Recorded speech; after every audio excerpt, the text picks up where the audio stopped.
it takes 3 or 5 years to get the right seeds, to get a meaningful crop. We still don't have any equipment in the state.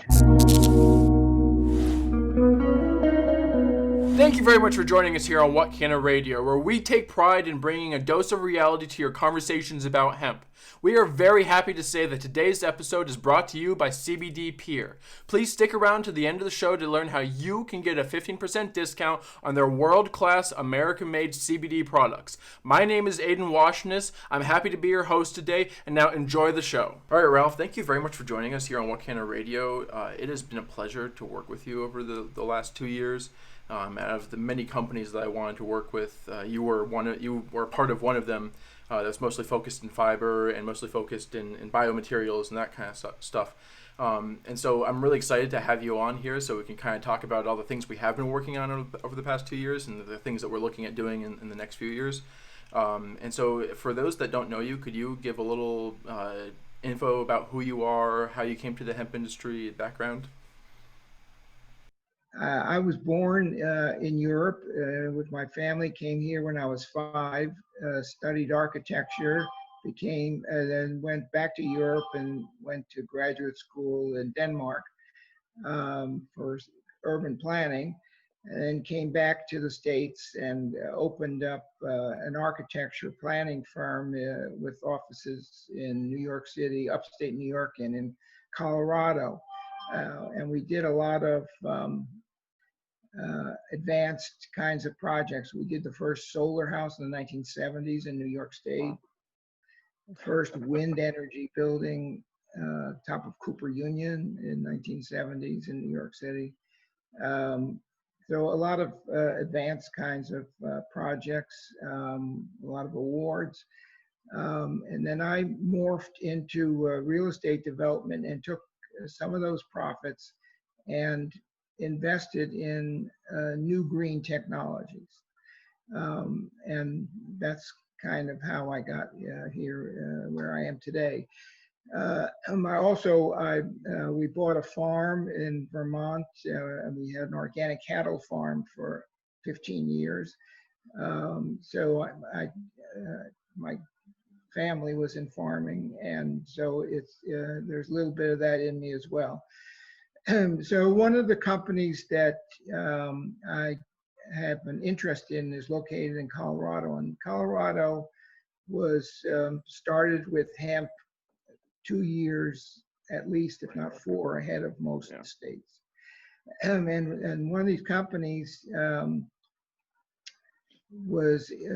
had patented a technology for converting corn stover, those little stubs that are left in the field when you cut the corn down, and wood chips, and converting that into ethanol and other green chemicals. And that unit we call a CCR unit.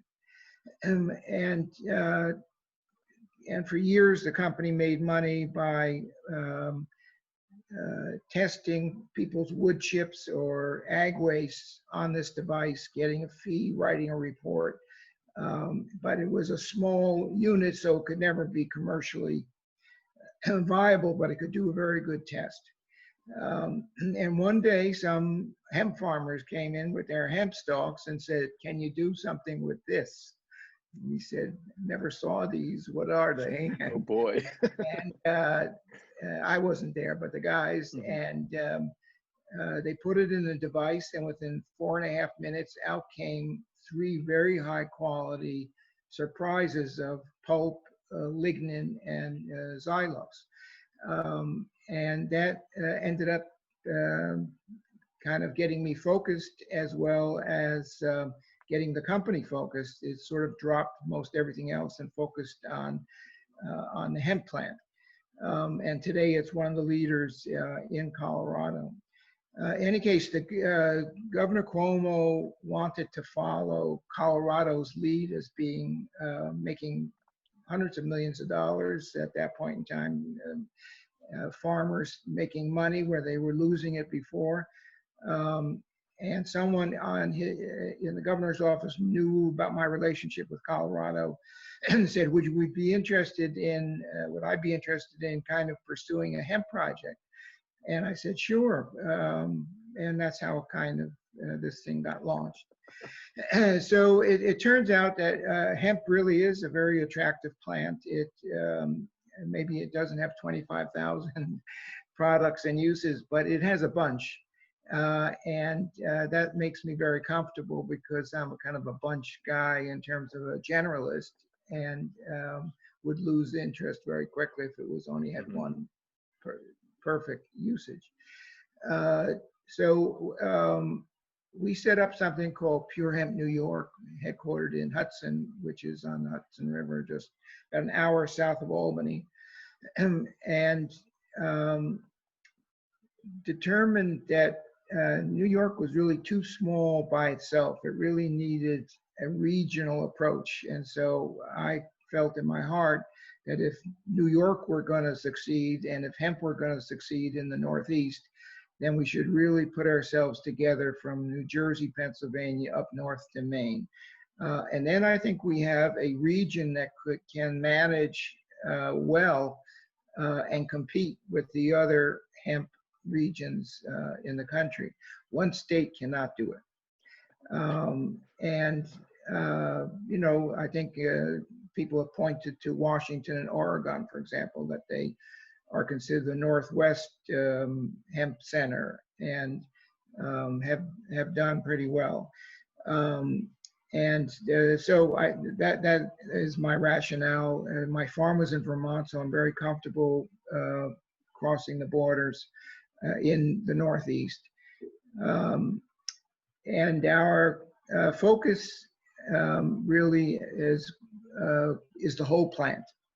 And so from the roots to the flowers and seeds. And that also differentiates ourselves a little bit from most others.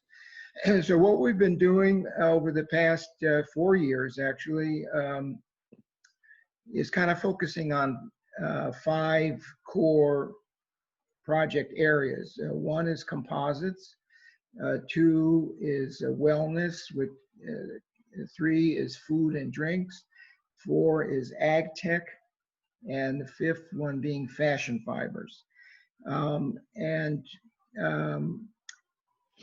That for us seems to work. And we have developed relationships with a number of universities in the Northeast. We still have, and if it makes sense, we obviously go out beyond those borders, but we have good relationship with RPI, with Union, and with some schools in Massachusetts and Vermont. And we're working on a number of very interesting projects. And we're hoping, and unfortunately with COVID-19 here, we've lost some months because the labs at these schools have been forced to shut down. So we've lost some time. But we have about 10 projects, of which we'd like to launch 2 or 3 before the end of the year, if possible. And maybe that's a way that this conversation might make sense, is for me to do a little show and tell here. Yeah, I think that'd be really great. Okay, so we'll start with composites. So composites are typically meant to be more than one material added to another. So this is our hempcrete block. So as far as we know, there's no one making a structural hempcrete block in the United States. And we're working with RPI on this. And we couldn't afford, as an entity, a company, to have the laboratory and testing equipment that they have there. And it's just an hour away from our offices, so it's manageable. Great people, great minds, and we're hoping to build 1 and then 3 hempcrete block barns in New York State, starting this coming year, meaning spring. And then eventually morph into residential and commercial structures. But So we have a concrete block company that is interested in working with us. These blocks are made basically by hand, by forms, but the next phase is to Automate it. make a run Yeah. and have a concrete block company work with us. Orange County is which is in the southern part of the state, is very interested in hosting us down there. And we have been working with a gentleman who is making some very good herd for us. So we're on our way. Yeah, no, it's definitely, you had mentioned to not cut you off here. You can continue with your presentation, but you had mentioned the whole aspect of kind of the whole plant and like not getting too bored with one specific project. But the thing is that I find with the hemp plant specifically, so much of the supply chain applies to so many different product lines, right? And so if we can figure out what kind of products we can manufacture, then we can build out the back end supply chain, and that will be able to supply other people. But at least that one product can start funding that kind of project. So it's exciting to see. Yeah. Well, I mean, obviously we're a very early stage in the hemp industry. They're a lot more mature out in Colorado and Oregon, and they're growing fast in Kentucky. But most of us who are in this space, when Patagonia came out with their hemp shirts, almost everyone bought one. And so we're hoping that some of these farmers, growers, and processors will want to see a hempcrete barn on their property. Yeah. So if we can sell in the first year, 10 in not the first year, but to start to sell, 10 in each state, that's not asking too much, we don't think. No. And that will get people it's enough to start people. And then because the building codes are a lot more lenient in agricultural zones than they are for residential or commercial structures. So we think that that's a place to start. Good starting with. place. Absolutely. The other, so we're also looking to, if we're mixing fiber from hemp fiber plant with our own bioplastic made from a hemp plant, we believe that we can convert in public transportation seats and panels what are now plastic with fiberglass, replacing it with hemp fibers and a bioplastic. So that there's an end of life story to it, and a lighter weight as well. In Europe, this is going on. In the last couple of years, parts of Porsche, BMW, Mercedes, Jaguar have hemp fibers replacing fiberglass. So this is another which would fit into the composites. The next group is wellness. And there, you've been a guinea pig in that, in the sense that. So have my dogs. What we've been doing is making pet treats, dog treats, which have some CBD in it to help with anxious dogs. Yep. Yeah, I have 2 border collies, and it works wonders on them. I was going to say we made enough to give out a handful of these little packages to over 100 dog owners, and they tested it out on their dogs. And out of 100, maybe 2 said that it wasn't working. But almost everyone, including yourself, and my son has a big dog and it works. So the problem is that stores are nervous about carrying this because the FDA has not approved in most states or any state the mixing CBD with food for humans or pets, animals. But Colorado is one of those states that has overridden or set its own guidelines, and how long that will survive, we don't know. In any case, but we have, this is an example of a product that is ready to launch, but we can't afford a lot of legal hassle, and therefore we're waiting till the FDA rules approves get it. clarified.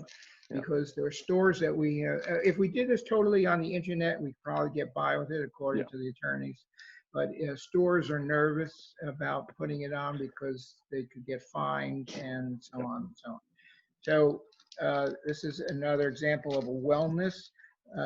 Another example of wellness is we have been working with some herbalists to make creams with CBD that help with pain and so on.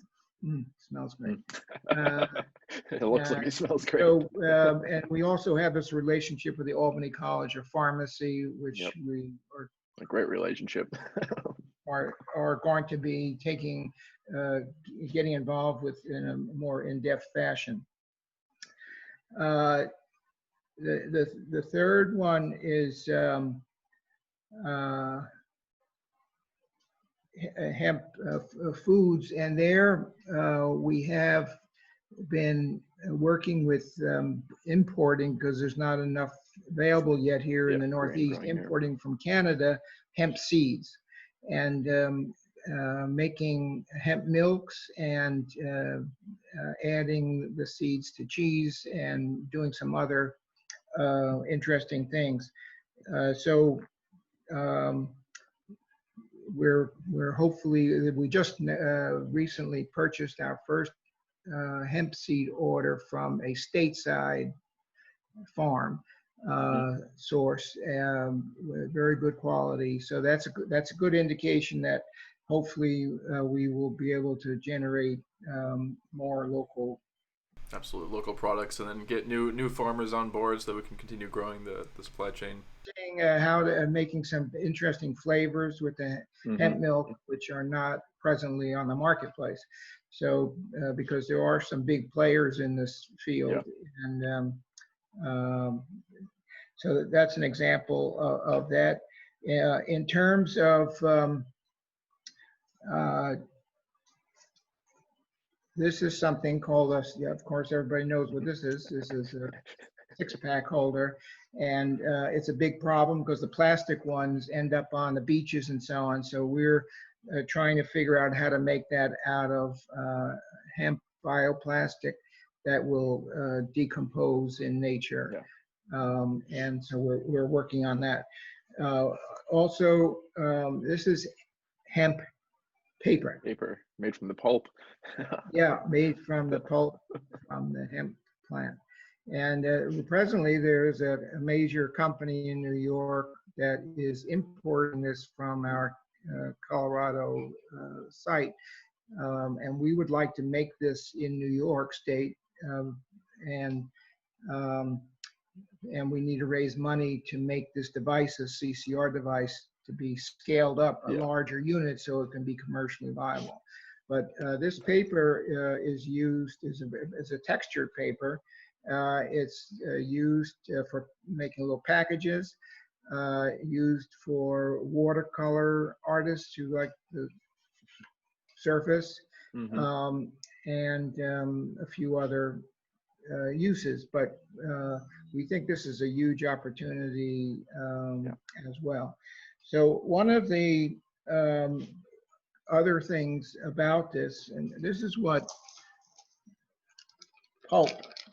Yep, the pulp that comes out of the from the hemp plant looks like.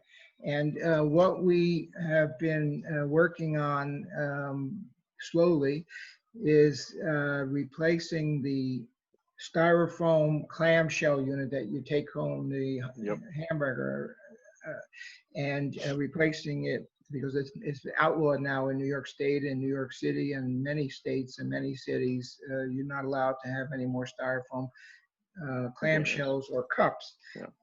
And we're trying to figure out how to replace that with a hemp-based hemp paper product, which could then be easily biodegraded and composted. as some of you may know, we entered a competition a year or so ago. Starbucks had contacted us because Starbucks cups, people don't realize this, but yes, they're made of paper, but the inside is plastic coated so that the doesn't come through the paper, the hot liquid.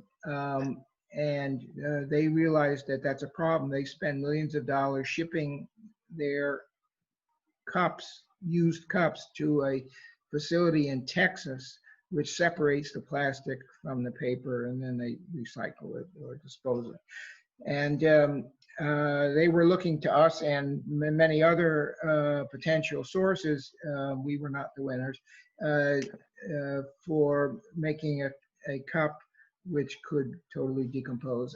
We were not far enough along, but basically we would take the pulp, make the paper cup, and then as opposed to lining it with plastic, we would line it with the lignin, which is the other piece that comes out. Yeah, it's the binder that holds all the fibers together in the hemp plant, or in many plants. Plastic that would do the trick for keeping liquids from going through the paper, or oily soups or whatever. So we're looking to raise money to advance that. So that those are. Then we go down to the root. That looks like a CBD stock root versus hemp fiber. The hemp plant, and we looked at ancient Chinese books, recipe books, and in it was a picture of root, and basically suggesting of taking the roots and pulverizing them to make a tea as a wellness product. And we've been experimenting with that. So when we say from big top to bottom, we're talking again about literally mean top to bottom. The whole plant. The whole plant has value to us. So inside, the herd to make the hemp cream, the roots for medicinal products, and then the seeds and so on and so on. So that's the basic story. So we're looking for, these are things that are of interest to me or to others, and we're looking for strategic alliances and partners. We're not, even though I have this farming background, that we're not interested in being a grower. Even if you listen to Cornell, they basically are saying that the right seeds for the different New York State microclimates is 3 to 5 years away. So what do you do in the meantime? Most growers can't wait that long. So if we want to get cracking now, I think we've got to think about moving forward and not waiting totally for that magical day. Yeah, we don't need to wait for the whole landscape to be perfect to start. We need to start getting there. While more clinical research is needed before we can make any medical claims, CBD has shown to greatly reduce inflammation, which can assist with ailments such as arthritis, chronic pain, and even anxiety. However, with so many CBD brands out there, it can be hard to distinguish which brands can offer top quality products while remaining affordable. Well, thanks to today's sponsor, CBD Pure, we can bring you just that. With decades of experience in the supplement industry, CBD Pure's team is offering WhatCannaRadio listeners a 15% discount to their American-made, high-quality, and yet affordable products. In fact, they are so confident you will love their products that they are offering a 90-day money-back guarantee. Just use the discount code WCD at checkout or click on the link in the description to get your 15% discount. We hope you enjoy their products just as much as we do. And now back to the show. Because once the good seeds do come along, then we can really use those to make it even better. But if we are starting from scratch at that point in time, then it's really going to be too late. Well, let's say that it takes 3 or 5 years to get the right seeds, to get a meaningful crop. we still don't have any equipment in the state. Yeah. We have zero. And where I see it, New York State has 5 million farm acres. That's a lot of acreage, but it doesn't have more acreage not too much more acreage under hemp growing than small next door neighbor Vermont. So there's something that's not working. And so I look at hemp's cousin, which is hops. So believe it or not, 100 years ago, New York State was the hop capital of the country. It was the beer capital and the hop capital. Let's say we're lucky if we have 3,500 acres of hemp in New York State. I don't know right now. What is posted and what is real is two different things. But in the 1890s in New York, how many acres of hops? 40,000. Wow. How many acres today? 400. Oh, wow. And 10 years ago, 0. Wow. So it's starting back up again now that craft brewers and such have come out. But the beer and what had happened is it morphed to the Northwest. So now the two places that the beer, artisanal beer folks get their hemp from are Oregon or Germany. So the action moved from New York to the Northwest. Yeah. And that importing became hops. the hops capital of the country. Yeah. So, but one of the things that if you were in the brewery business and you're growing hops here, and I said there are 400 acres now, Wow. that New York has set up 3 processing centers for the hemp. Where's one of them? Morrisville. So for the hemp or for the hops? Hop. Yeah. Why don't they do the same for the hemp? Yeah, for hemp, Morrisville's growing lots of hemp. This is what disturbs me, is that there's no master planning here. Yeah. So I'm hoping that by seeing this as a Northeast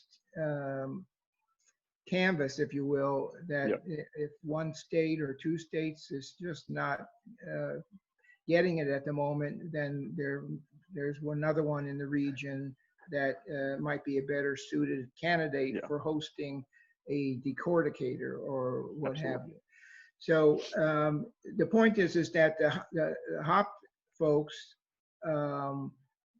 they get if you in order to get tax benefits in New York State, if you were in the brewery business, if you use 40%, I don't know exactly what it is, but let's say it's 40% New York State source, you get tax credit. If you import it all from Germany or Oregon, I don't heavily taxed. And supposedly in 2 years, that number is going to be jumped up to 60%. It has to be New York based. Now, if they did something similar to that in New York for the hemp industry, that would be an incentive. But it seems like they're doing it to an extent for the cannabinoid world, but not really for the fiber world. The fiber world and grain world is kind of being left by the wayside. And also New York is trying to, and all the cannabis marijuana companies are looking at New York, and New York needs the income taxes at the moment, as most states do, as a target. So far, it hasn't been approved or passed in New York for recreation. But those guys are very highly paid lobbyists who come knocking on the governor's door. And CBD is not going to have a chance here in a meaningful way until that's resolved. So wherever there is that issue, one of the first things that gets said is we want you to keep CBD quiet for a while until marijuana gets a foothold, because it's very confusing to the customers out there, Yeah. the difference between CBD and THC. Let alone getting all the other cannabinoids involved and confusing them further. It's a learning thing, and anyway, so it's a problem. So in my dream world, it would be to have a hemp czar in New York State, and that doesn't exist now. Cornell has, in terms of the seed and plant portion, but that's only 1/10 of the story. Thank you very much for joining us here on WhatCannaRadio, where we bring a dose of reality to your conversations about hemp every Monday, Wednesday, and Friday at 3 p.m. Eastern. If you enjoyed what you heard, please smash that like button below for our YouTube overlords, and if you haven't already, subscribe to our channel so you can be the first to know the secrets we reveal. If you need another dose of reality right this moment, check out the video up here, or if you want to see what YouTube has to offer you, check out the videos over here or down below. Thank you very much for joining us, and have a mind-expanding day.